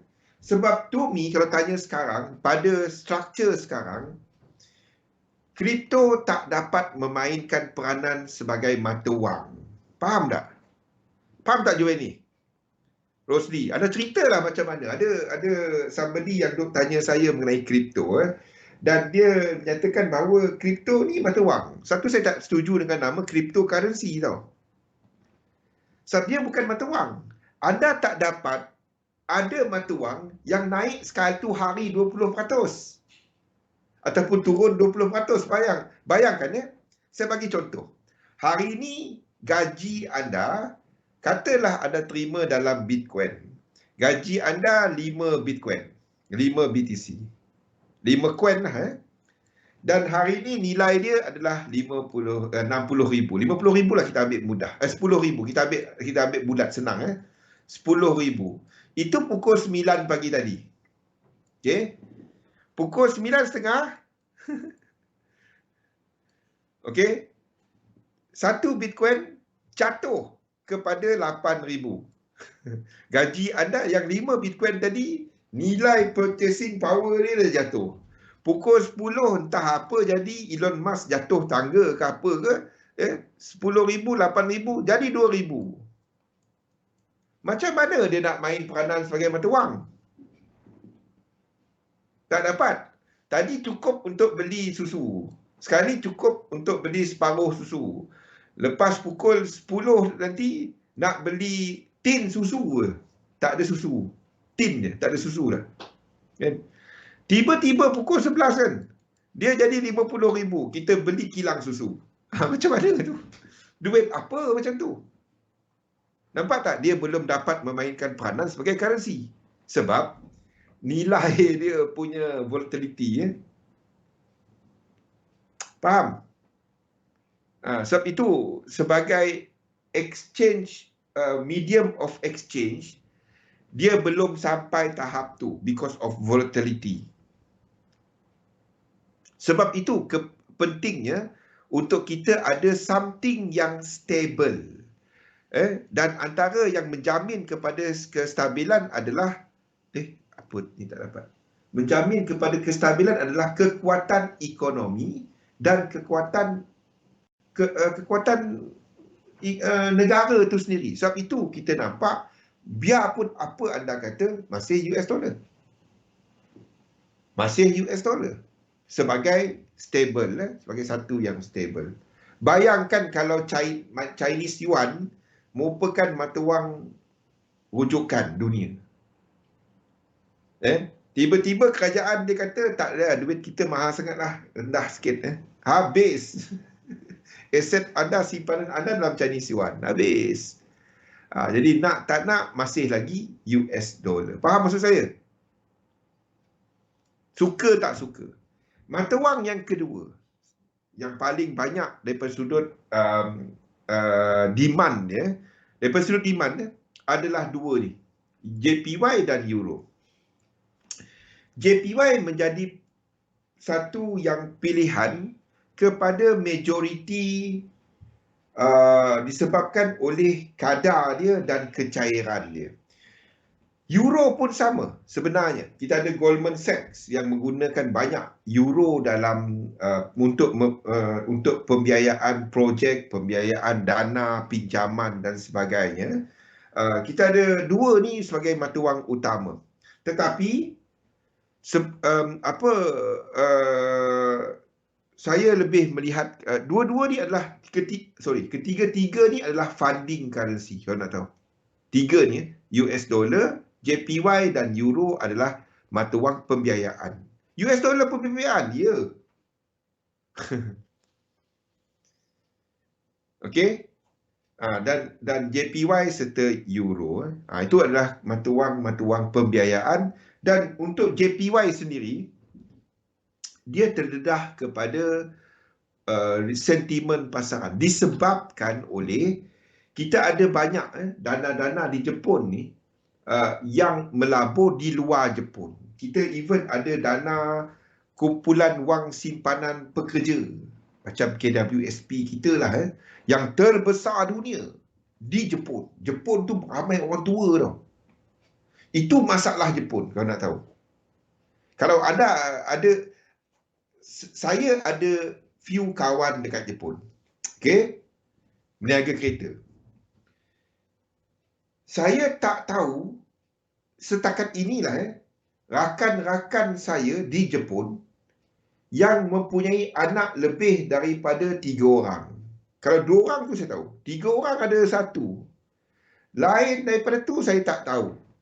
Saya tak mungkin ada, tapi saya tak kenal dia orang. Amat jarang. Kalau kita ni, dia tu anak 10. 10. Mungkin tahun depan cukup lah kan untuk buat tim bola. Itu kita sebut. Kalau kat Jepun, saya pernah tanya soalan ni tau. Even orang Jepun sendiri, kawan sendiri, saya tanya, ada tak yang anak ramai? Lama dia fikir tau. Lama dia fikir. 3, Mr. Zul. 3. Saya cuba tanya, Go, ada tak Go? Go tu 5. Itu yang Go apa? Gojigen. Yang Honda tu kan? Gojigen. Go tu 5. Nombor dalam Jepun lah. Ada tak 5? Tak ada. 4? Tak ada. 3 saya tahu dia. 3 dia kata dalam kawasan dia paling ramai anak. Itu info yang saya ada 5-6 tahun lepas. Kalau setakat sekarang ni saya tak tahu. Mungkin ramai lah kot. Lepas COVID-19 masing-masing kat rumah ramai anak lah kot. Jadi disebabkan oleh itu, sebabnya kat China sendiri. Saya ceritakan benda ni sebab saya nak bagi kepada anda background apa yang sedang berlaku sekarang. Kalau anda nampak, the world economy mula shifting kepada negara yang mempunyai ramai penduduk. Faham tak? Kita ada sebelum ni China. Kita ada even dalam budaya di US, di Jepun, anak tak ramai. Jadi negara-negara ni mempunyai seorang ataupun dua orang anak adalah normal, 3 adalah ramai. But kita ada negara seperti India, Indonesia yang ramai penduduk. Apa kesan dia?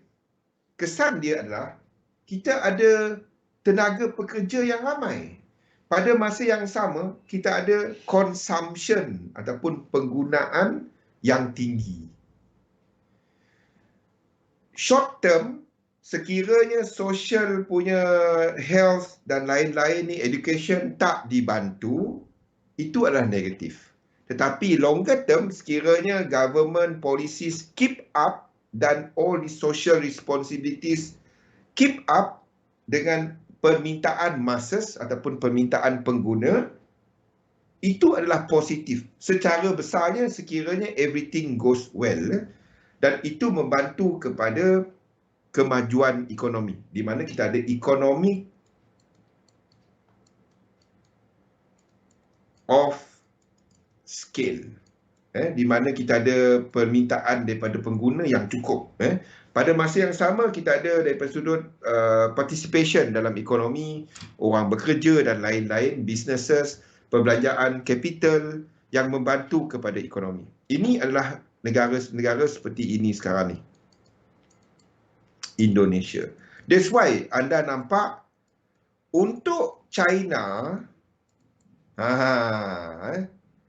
Jepun, dia ada masalah tau. Apa masalah dua negara ni? Apa masalah dia? China and Jepun. China telah mengawal pada tahun 1980-an, 1990-an, jumlah anak. Lepas tu dia riliskan kepada 2. Lepas tu sekarang ni dia dah benarkan. Kita ada Jepun sebab nak control population, tapi orang itu sebab dia. China dan Japan sendiri, dia kawal penduduk dia. Masalahnya, okey, pada masa yang sama, kita ada teknologi yang semakin bagus, healthcare yang semakin bagus, menyebabkan age expectation, usia semua makin naik. Ini untuk usia. Yes. Border issue. Dia orang ni menumpang. Dia orang cuma terima duit pencen, dia orang tak menyumbang balik kepada ekonomi. Itu yang Wong sebut border. We are looking at that. The border, B-O-A-R-D-E-R.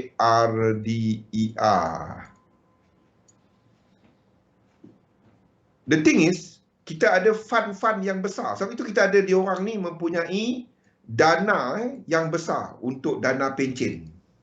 Dana pencen, dana capital yang banyak. Dan diorang ni banyak melabur. Orang tua ramai kaya. Simple. Faham? Duit pelaburan, kalau dia berjaga duit pada awal lah kan. Kalau tak jaga duit, apa pun tak jadi kan.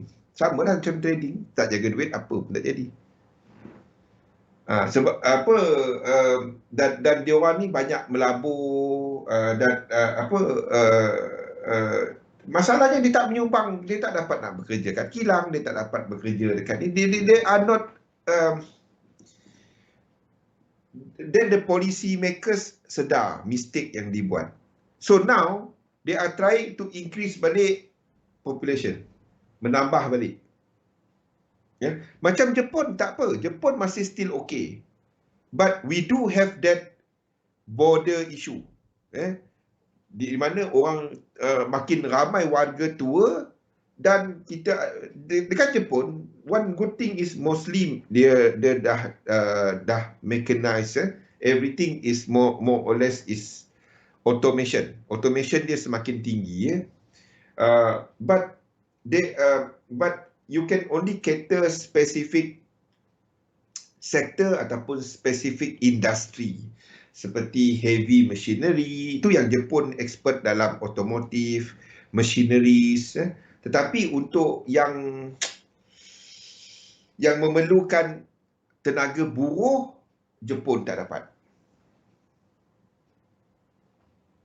Disebabkan oleh jumlah pekerja dia. Dia tak ramai. Ramai penduduk dia atas daripada usia 60 tahun. Itu masalahnya.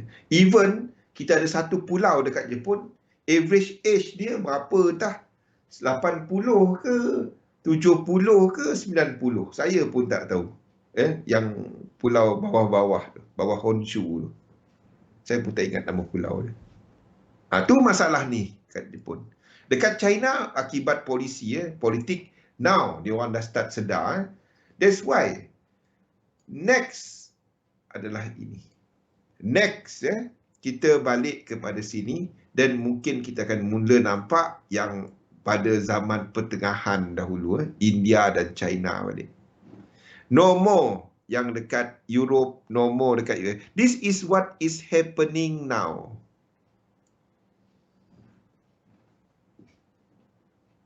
Tahu, tapi dia orang spesifik untuk kilang kat Jepun tu, tapi dia orang spesifik kerja je Kimi. Yang tak perlu pegakan pantas. Faham tak Kimi? Mungkin tengok button, tengok certain thing. Tapi memang memang tengok. Ramai orang tua je, dia ada skim dia lah yang dia buat untuk orang tua bekerja balik. Tetapi daripada sudut productivity, they are past that prime age. Kita kena cerita pasal benda yang nampak kejam lah, tetapi itu realiti dia lah. Itu realiti dia. Nak tak nak. Okey, kenapa saya cerita benda ni? Fikirkan apa yang ada dekat dua negara ni. Ini adalah antara consumer market terbesar. Tiga ni. And at the same time, Indonesia is known for what? Indonesia dah lama dah ambil alih Malaysia sebagai pengeluar kelapa sawit terbesar dunia. Lama dah. Banyak lagi komoditi yang ada di Indonesia ni. The only problem sebelum ni adalah kepada kedudukan capital dia, Jakarta. Siapa pernah pergi Jakarta tu fahamlah, hujan lebat sikit daripada airport nak pergi Jakarta tu banjir. Faham? Now they are talking about nak menukar capital dia kepada belah Kalimantan, yang lebih dilihat lebih terlindung daripada masalah gunung berapi, bukan lagi di Pulau Jawa. Pulau Jawa tu dalam line of fire tu kan. Saya pun tengok circle of fire, apa dah nama dia. Itu kita ada something yang dijangka akan spur next Indonesia. Kalau dulu mungkin orang Indonesia datang kat sini bekerja. Saya tak terkejut kalau 5-10 tahun lagi kita kat Malaysia pergi sana bekerja. Faham? Okey, kalau dulu kan Indonesia datang ni untuk certain sektor pembinaan kelapa sawit dari Indonesia datang ke Malaysia untuk kerja. Saya tak terkejut if current trend continue, dari Malaysia pergi ke Indonesia untuk cari kerja. Saya tak terkejut. Boleh? Okey? Tu tak ada sensitivity apa, saya cuma ceritakan apa yang realiti kalau kita teruskan trend sekarang. Faham? If we don't do anything untuk kita. Okey.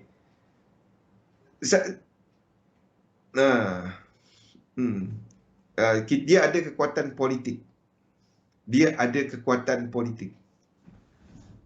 Tanya tepuk dada, tanya selera. Faham? Kita kat sini. Itu tanya pelabur lari kan. Faham lah. Fikir-fikirkan apa saya sebut ni. Okey. I cannot go more details than that. Okay, so kita ada untuk GBP basically pusat dagangan untuk speculation. Kita ada pasaran gold spot dekat London Bullion Merchant kita ada LBMA lah dekat UK. Jadi kita ada Bagaimanapun kita masih ada permintaan besar kepada GBP. Chef satu negara maju yang dilihat stable, dan disitulah pusat perbankan disebabkan oleh dia punya cukai yang rendah. Itu dekat dia punya kawasan-kawasan tu mempunyai dia macam negeri lah. Negeri-negeri dia berlawan sama sendiri untuk nak tarik pelabur, macam Kedah, macam Johor, macam Sarawak, masing-masing nak tarik pelabur FDI. Dan tapi the thing is, negeri-negeri ni boleh tentukan cukai. Bukan macam kita ikut cukai corporate kepada federal, tapi macam dekat Switzerland tu dia ada panduan dia, tetapi each negeri dia, kita guna perkataan negeri lah, Canton tu tak payah nak faham. Negeri dia, province dia, ataupun guna bahasa wilayah dia kecil je. Tapi mempunyai hak untuk menentukan kadar cukai corporate. Itu dekat Switzerland. Satu kita nampak syarikat-syarikat besar, syarikat-syarikat healthcare, kita ada syarikat penyiaran yang bertapak di Switzerland. Australia, Kanada, New Zealand, ini adalah 3 mata wang yang dikenali sebagai commodity dollars. ComDollars. Australia dollar, Kanada dollar, New Zealand dollar. ComDollars, commodity dollars. Jadi pergerakan dalam commodity dollars ni banyak berkaitan dengan permintaan kepada komoditi. Permintaan kepada komoditi banyak bergantung kepada keadaan ekonomi. Keadaan ekonomi kita pantau menerusi pergerakan dekat indeks. Kalau indeks naik, ada ceritalah ekonomi jatuh macam mana GDP. Tapi kalau indeks naik, tanggapan pasaran adalah ekonomi bagus.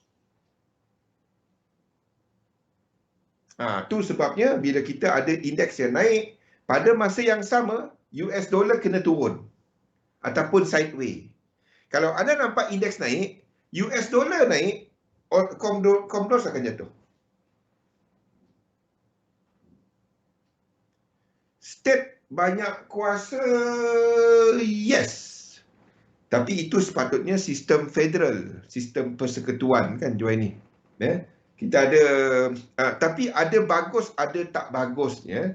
Contohnya bila kita ada yang terlalu political. Sejak zaman Trump dekat US, dia dah jadi macam kita zaman tahun 2012 2017. Faham? Sebelum ni, kita nampak separation di antara Democrats dan Republican. Yes, memang. Ada Republican, ada Democrats. Tapi, the politic of hatred dia tak teruk. Faham ke ni? Dulu. Jadi, state-state ni masih boleh bekerja sama biarpun daripada dua parti berbeza. Itu zaman sebelum Trump. Apa yang Trump bawa? That separation, that extremism dalam politik, di mana engkau Demokrat, engkau Republican. Aku Republican, engkau tak kawan aku. Aku akan tekan kau. Dan menyebabkan hatred di sebelah satu state, dan berlakulah all this state apa, ini state apa. Even kepada COVID-19 kita nampak kesan dia, apabila federal government mewajibkan vaccination, kalau tak vaksin tak boleh kerja, mereka daripada negeri-negeri Republican, sebab ini Democrats punya di bawah Biden, pekerja-pekerja federal di negeri Republican ramai berhenti ataupun tak turun kerja, protes. Itu sebabnya anda nampak NFP sekali tu jangkaan tinggi tiba-tiba rendah kan. Bila dah? 3 bulan lepas 2 bulan lepas. Itu kesan dia. Jadi ada bagus, ada tak bagus apabila kita ada state yang banyak kuasa ataupun ataupun tak banyak kuasa. Jadi ada timbal balas dia. Jadi kekuatan politik tu penting. Sebab itu kekuatan ataupun majoriti dalam, tapi terlalu major pula, terlalu banyak power tu pula tak, kena ada check and balance. Di situlah check and balance tu penting kan. Okey. Pasaran insurans dan semua maklumat ni adalah apa yang kita gunakan dalam pasaran, dalam mengkaji pasaran. Saya boleh buat analisa untuk fundamental. Tetapi apa yang saya buatkan kepada anda adalah satu kaedah melihat pasaran dengan menggunakan pemahaman fundamental untuk memahami apa peranan apabila kita nampak satu pergerakan dalam satu set of instrument, mana-mana set of instrument, dan kita translatekan dia dengan menggunakan korelasi, ya. Korelasi di antara instrumen sama ada dalam kumpulan yang sama ataupun kumpulan yang berkaitan, sebab pergerakan dia lebih kurang sama, dan momentum serta struktur. Di situlah kita gunakan benda-benda seperti Fibo, Elliott Wave dan RSI serta stokastik untuk melihat momentum. Kepada pergerakan all these instrument, kesemua ni, saya bukan buat Elliott Wave. Ramai kata Zul buat Elliott Wave. Bukan. Tak. Saya buat market dynamic menggunakan korelasi dan mapping menggunakan Elliott Wave berdasarkan Fibo punya levels dan pergerakan kepada momentum. Itu yang saya buat. Saya buat sequence analysis correlation. Kalau nak bagi nama dia, saya buat korelasi,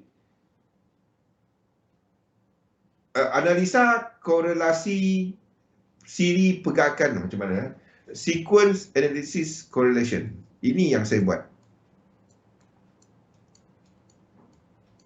Sequence analysis.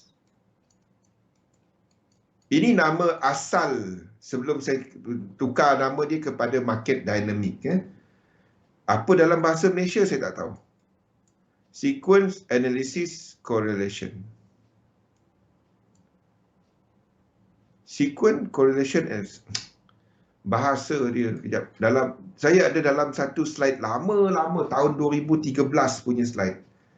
Sequence correlation analysis. Sequence, kalau anda nak faham apa yang anda sedang buat dalam ni, sequence correlation analysis. Ini nama asal market dynamic tu. Ini yang kita buat. Dan saya gunakan hukum-hukum dalam Elliott Wave untuk nak faham whether structure tu boleh tak gerak macam tu. Apa next dia? Di mana apa yang kita pegang adalah kepada all this correlation. Apa indeks bergerak macam mana, dan apa pengaruh dia kepada market. Kita nampak Japanese yen, apa pengaruh dia kepada market, dan juga kepada US dollar, apa pengaruh dia kepada market. Okey, dan apa yang kita lihat adalah all this correlation. All these things. USD, JPY, US dollar pun data. Okey, index dynamic. All this, iaitu kepada benda-benda ni. Sorry. Dynamic tetap, dynamic index, dynamic yen, dan apabila kita ada US dollar dynamic, ni dia. Okay. Semua ni saya dah map out cantik je. Basic idea dia adalah kepada pergerakan 5 dan 3. Basic all this adalah pergerakan 5 dan 3. Di mana kalau anda ada yen pair tengah buat 5, yen pair tengah buat 5,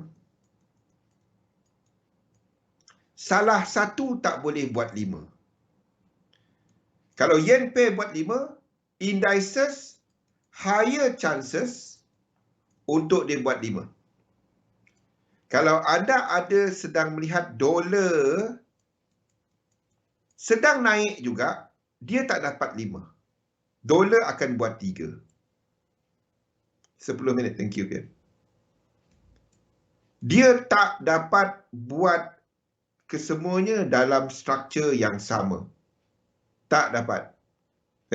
Dolar boleh 5, tetapi kalau dia nak buat 5, dia akan buat diagonal. Kalau sini membuat sebagai trend, kalau dia nak buat 5 kat sini, dia buat diagonal.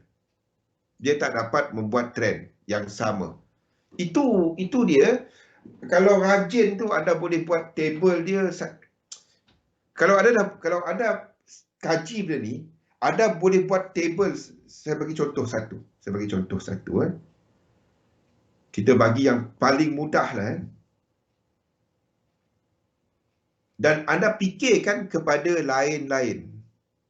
Apa? Oh, patutlah. Oh, 5-3 tadi. Dia 5-3. Salah satu kena buat sideway. Dia tak dapat 3-3 dalam struktur yang sama.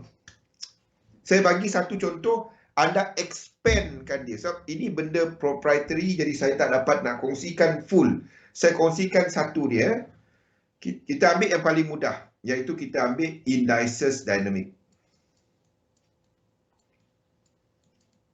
Dalam indices dynamic, anda sedang melihat indeks sedang bergerak dengan momentum. Some sort of wave 3. Ini adalah indeks di mana indices sedang buat wave 3. 1, 2, 3. Expectation adalah untuk ini buat 4 dan 5 dan kita akan ada 5 wave. 5 swing. Tak kisah ini 1 ataupun 3 ataupun 5, but dalam keadaan sini anda sedang melihat kepada acceleration dalam indeks.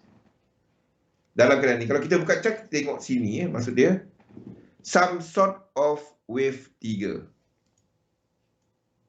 Okay, now. Ini adalah untuk yen pair. Dalam indices dynamic, yen pair kena wajib ke atas semasa 3 ni berlaku. Dan 3 ni maksudnya sini adalah 1618. Okey.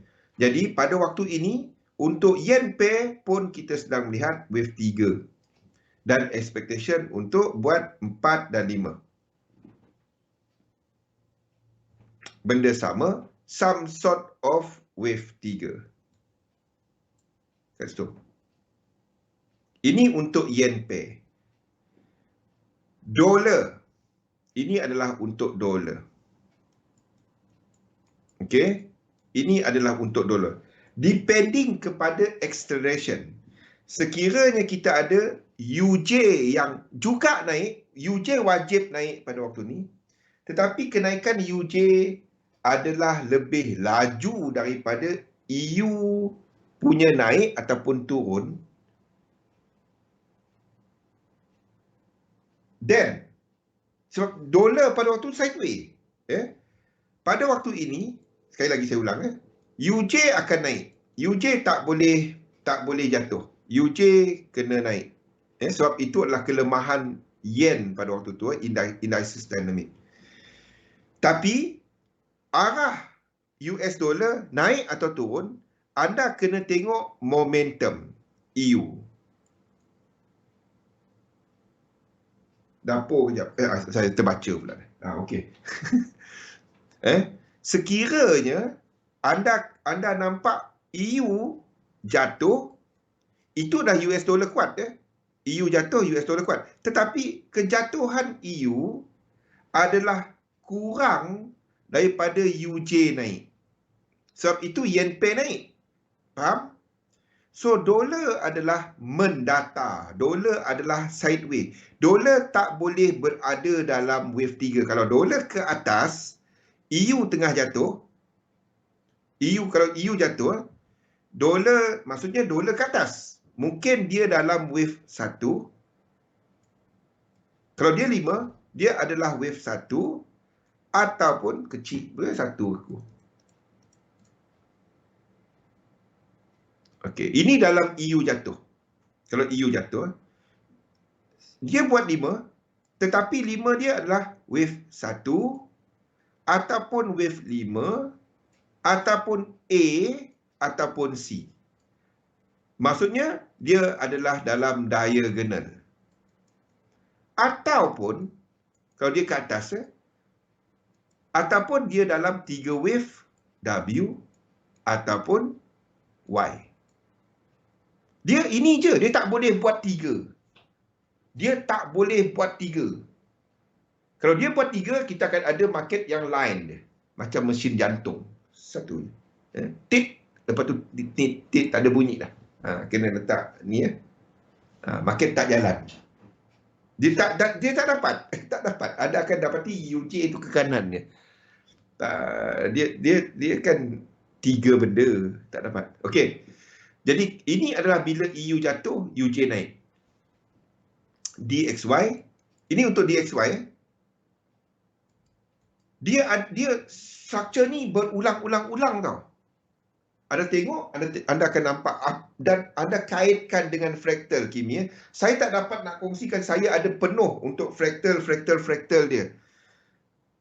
Dan itu yang ambil masa setahun nak buat. Dan itu proprietary. Jadi saya kongsikan kepada structure, anda kaitkan dengan fraktal. Kalau anda dah start merekod fraktal, anda akan nampak benda ni. Okay. Now, the dollar index, sekiranya UJ naik, EU naik. Okay. Pada waktu itu, dollar index tengah jatuh, tetapi dia jatuh dalam wave 1, atau 5, atau A, atau C dalam diagonal. Ini map yang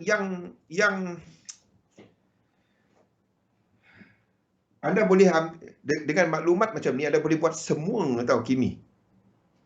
Ataupun 3 wave W or Y. Kalau EU ke atas. Faham? Dia tak boleh wave 3. Tak dapat. Tak ada. Dan anda buatlah untuk yang lain-lain. Kan saya dah bagi ni. Ini maksud benda-benda ni. Semua ni. Boleh, Kimi? Okey. Kita jam berapa ni? Oh, lagi 2 minit. Patutlah Irina sekejap ke dapur, sekejap ke depan, sekejap ke belakang. Sabar, Irina. Okey. Boleh, Kimi? Saya harap yang ni... dia semua adalah satu map tau. Dia map sahaja. Dia macam ada buat...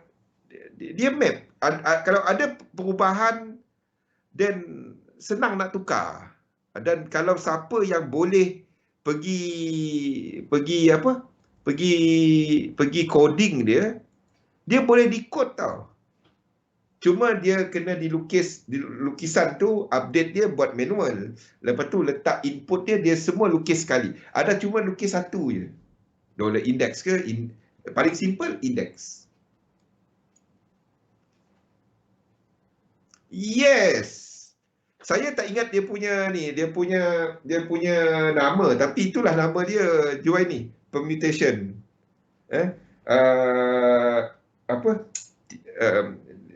This happen. Saya tak bagus dalam programming. Sebab tu saya ambil satu company untuk buat dia. Dan disebabkan oleh ini adalah daripada company kita orang. Jadi dia melibatkan cost. Jadi saya tak dapat nak releasekan table tu. Tapi saya tunjukkan kepada anda dan saya tunjukkan dekat chat. Chat saya menceritakan benda ni. Everything in sequence. Chat saya menunjukkan benda ni. Di mana saya tunjukkan ada cara buat manual. Tapi kalau anda dah boleh buat manual, you can do it sebab, dan kalau anda faham the concept behind dia boleh diprogramkan.